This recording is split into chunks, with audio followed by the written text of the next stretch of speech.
আজ south cinema শুধু India নয়, পুরো দুনিয়া কাঁপাচ্ছে। আর এই সাফল্যের পেছনে আছেন তেলুগু ইন্ডাস্ট্রির 5জন ম্যান হিরো: প্রভাস, আলু অর্জুন, জুনিয়র এনটিআর, মহেশ বাবু আর রামচরণ। কিন্তু পর্দায় আমরা যাদের এত বড় বড় হিরো দেখি, তাদের ভেতরেও কি কিছু ভুল বা খামতি আছে?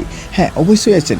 আর এদের মতো কার শক্তি কোথায় আছে, আর কার কার কোন ভুলের জন্য তাদের কেরিয়ার ক্ষতি হতে পারে, চলুন আজকের ভিডিওতে একদম সহজ ভাষায় সেটা জেনে নেওয়া যাক।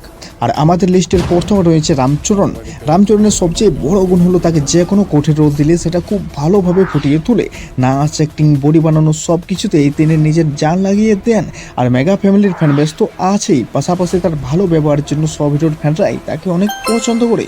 আর রামচরণের ভুল বা খামতির দিক দেখতে গেলে রাজামৌলি ছাড়া অন্য কোনো ডাইরেক্টর রামচরণকে সেভাবে প্যান ইন্ডিয়া লেভেলে দেখাতে পারেনি। আর তার গল্পের চয়েস অনেক সময় ঠিক থাকে না, যার কারণে সিনেমার গল্পের চেয়ে তার একার অ্যাক্টিং বেশি চোখে পড়ে। পুরো ইন্ডিয়া জুড়ে তার নিজের কোনো আলাদা এখন বড় মার্কেট তৈরি হয়নি। আর রামচরণের এখন উচিত সিনেমার বাজেট একটু কমিয়ে ভালো গল্পের দিকে মন দেওয়া। এত খাটাখাটানির পরও যদি সিনেমা বক্স অফিসে না চলে, তবে সেটা খুব খারাপ লাগে। তাই আগে কম বাজেটের ভালো গল্প দিয়ে নিজের জায়গাও শক্ত করতে হবে। এবার কথা বলবো জুনিয়র এনটিআরকে নিয়ে। এর ভালো দিক বলতে গেলে অ্যাক্টিং এর দিক থেকে তিনি এক কথায় সেরা।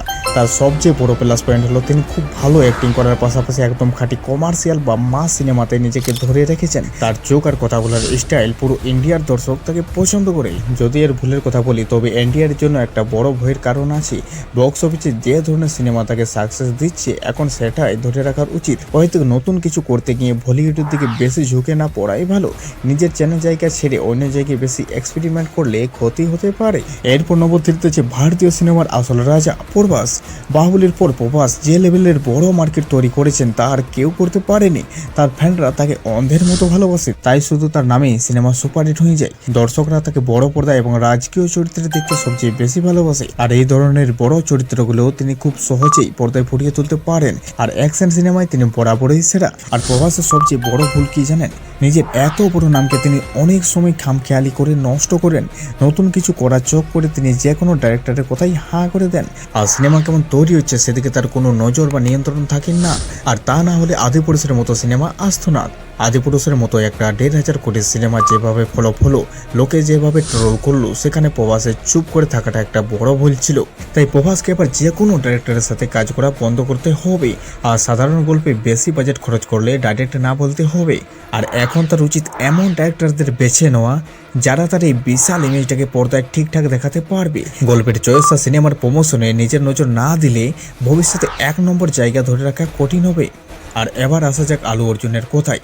তাকে বলা হয় সবচেয়ে বুদ্ধিমানের হিরো। আলু অর্জুন এখন তার ক্যারিয়ারের সবচেয়ে ভালো সময়ে আছেন। তিনি যেমন দুর্দান্ত অ্যাক্টর, ঠিক তেমনই সিনেমার বিজনেস আর প্রমোশনটাও খুব ভালো করে বোঝেন। একটা বড় সাকসেসের পর তিনি খুব ভেবেচিন্তে পরের ডাইরেক্টর চুজ করছেন। এমনকি সিনেমার লাভের অংশ নেওয়ার মতো স্মার্ট বিজনেস পলিসি মেনে চলেছেন, যা প্রযোজকদের জন্যও ভালো। আর আলু অর্জুনের ভুলের কথা বলি, তাহলে এই মুহূর্তে তিনি বেশ সেফ জোনে আছেন। তবে সামনেই তার আসল পরীক্ষা, কারণ পুষ্পা 2 এর পর তার কাছে মানুষের আশা অনেক বেড়ে গেছে। এই বড় হাইপ সামলানো সহজ নয়। আর তার পরের সিদ্ধান্তগুলোই তাকে বলে দেবে যে তিনি কত লম্বা রেসের ঘোড়া। আর আমাদের তালিকার শেষের নাম হচ্ছে মহেশ বাবু। আর এই 5 জনের মধ্যে তিনি সবচেয়ে সিনিয়র এবং নিজের স্টেটে তার ফ্যান বেস আকাশ ছোঁয়া। আর তার সামনেই আসছে এস রাজামৌলির সাথে নতুন সিনেমা বারাণসী, যা দিয়ে তিনি পুরো ওয়ার্ল্ডে ঝড় তুলতে চাচ্ছেন। আর মহেশ বাবুর ভুল বা খামতির দিকগুলো হলো, সিনিয়র হলেও পুরো ইন্ডাস্ট্রির মার্কেটে তিনি এখন বাকি 4 জনের থেকে অনেক পিছিয়ে। রাজামৌলির সিনেমা যতই 1000 কোটির বিজনেস করুক, তবে তার সব ক্রেডিট যাবে রাজামৌলির নামেই। মহেশ বাবুর আসল পরীক্ষা হবে এই সিনেমার পর তিনি একা নিজের দমে পুরো ইন্ডিয়ার দর্শককে টানতে পারবে কি না। এছাড়া অতীতে বলিউড নিয়ে তার কিছু মন্তব্য হিন্দি দর্শকদের একাংশ রাগিয়ে দিয়েছিল। এবার দেখার বিষয় নর্থ ইন্ডিয়ান মানুষ তাকে কতটা আপন করে নেয়। তো বন্ধুরা, এই হলো সাউথ সিনেমার 5 জন ম্যান হিরো। কিন্তু আপনাদের কি মনে হয় আগামী 5 বছরের বক্স অফিস এদের মধ্যে কে সবচেয়ে বেশি এগিয়ে থাকবে? প্রভাস নাকি আলু অর্জুন, রামচরণ নাকি এনটিআর? আপনার মতামত অবশ্যই কমেন্টে জানান। আর ভিডিওটি ভালো লাগলে অবশ্যই একটা লাইক করে চ্যানেলটিকে সাবস্ক্রাইব করতে একদমই ভুলবেন না। চলুন এরপর দেখা হচ্ছে আমাদের পরবর্তী ভিডিওতে। টাটা।